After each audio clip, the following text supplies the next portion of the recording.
Di sebuah desa terpencil yang dikelilingi oleh hutan lebat dan danau yang tenang, terdapat sebuah rumah tua yang sudah lama kosong. Rumah itu dulunya milik seorang wanita tua yang dikenal sebagai Nenek Sari, seorang dukun yang terkenal dengan keahliannya dalam meramu obat-obatan tradisional. Namun, setelah Nenek Sari meninggal secara misterius, rumah itu tak pernah lagi dihuni dan dibiarkan membusuk oleh waktu. Lia, seorang gadis berusia 16 tahun yang baru pindah ke desa tersebut bersama ibunya, tidak tahu banyak tentang sejarah rumah itu. Yang Lia tahu hanyalah bahwa ibunya membeli rumah tua yang sedikit terabaikan, berharap mereka bisa memulai hidup baru setelah kematian ayah Lia dalam kecelakaan mobil setahun sebelumnya. Lia adalah gadis yang pendiam dan sedikit tertutup, namun ia memiliki rasa ingin tahu yang tinggi. Suatu sore, saat sedang membersihkan gudang yang penuh dengan barang-barang lama milik pemilik sebelumnya, Lia menemukan sebuah kotak kayu yang tersembunyi di sudut paling gelap gudang. Kotak itu tampak tua dengan ukiran-ukiran aneh di sekelilingnya. Dengan hati-hati, Lia membuka kotak tersebut, dan di dalamnya dia menemukan sebuah boneka yang sudah tua dan lusuh. Boneka itu memiliki wajah porselen dengan pipi merah muda, rambut keriting yang kusut, dan mata kaca yang besar dan sedikit retak. Pakaian boneka itu terlihat kuno, terbuat dari kain yang sudah memudar warnanya. Meskipun boneka itu terlihat menyeramkan, ada sesuatu yang membuat Lia merasa tertarik padanya. Dia memutuskan untuk membawa boneka itu ke kamarnya. Malam pertama setelah menemukan boneka itu, Lia merasa gelisah. Suara berderak-derak terdengar dari dalam rumah, seolah-olah ada seseorang yang berjalan perlahan di lantai kayu. Lia mengira itu hanyalah suara rumah tua yang mengembang dan menyusut karena perubahan suhu. Namun, saat dia menatap rak tempat dia meletakkan boneka itu, dia melihat sesuatu yang aneh. Boneka itu tidak lagi berada di posisi semula, seolah-olah telah berpindah sedikit ke arah tepi rak. Lia mengabaikan kejadian itu dan mencoba untuk tidur, namun malam berikutnya hal yang sama terjadi.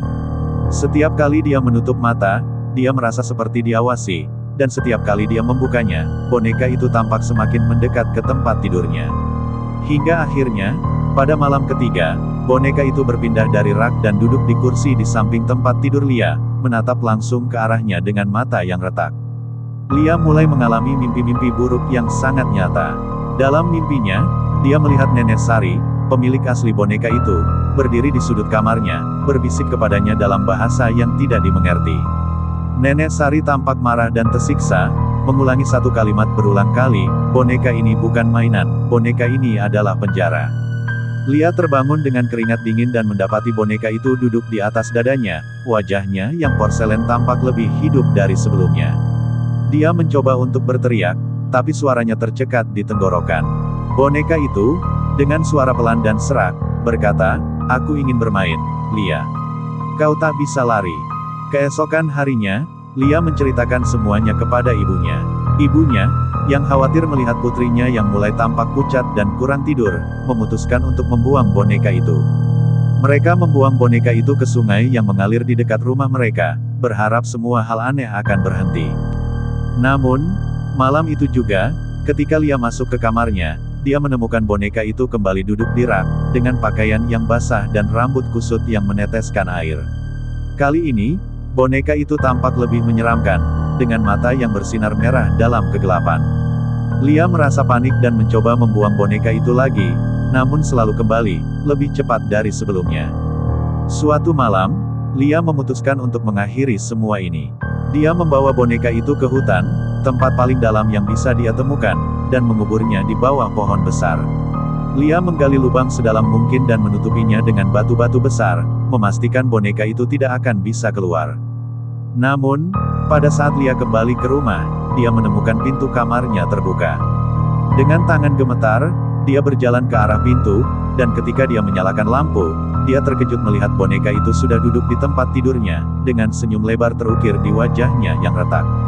Lia berteriak dan pingsan. Ketika dia sadar, dia berada di rumah sakit, dengan ibunya di sampingnya. Dokter mengatakan bahwa Lia mengalami tekanan psikis yang berat, dan dia harus beristirahat. Namun, tidak ada yang percaya pada cerita Lia tentang boneka itu, menganggapnya sebagai halusinasi akibat trauma. Setelah kembali dari rumah sakit, Lia berusaha untuk menjalani hidup normal. Namun, mimpi buruknya tidak pernah berhenti. Boneka itu terus muncul dalam mimpinya, memanggilnya, menuntut untuk bermain. Hingga suatu malam, Lia tidak pernah terbangun lagi. Ibunya menemukan Lia terbaring di tempat tidur, dengan wajah pucat dan mata terbuka lebar, namun tanpa tanda-tanda kehidupan. Di sampingnya, boneka itu terbaring dengan tenang, kali ini dengan mata tertutup, seolah-olah puas dengan apa yang telah dilakukannya. Setelah kematian Lia, ibunya meninggalkan rumah itu dan kembali ke kota. Rumah itu kembali kosong, dan desa tersebut mulai berbicara tentang kisah menyeramkan yang menimpa keluarga itu. Mereka yang berani mendekati rumah itu setelah gelap mengatakan bahwa mereka bisa mendengar suara anak kecil tertawa pelan, dan melihat bayangan seorang gadis muda berdiri di jendela kamar atas. Boneka itu tidak pernah ditemukan lagi, namun legenda mengatakan bahwa dia masih berkeliaran di desa, menunggu seseorang untuk menemukannya dan bermain dengannya lagi.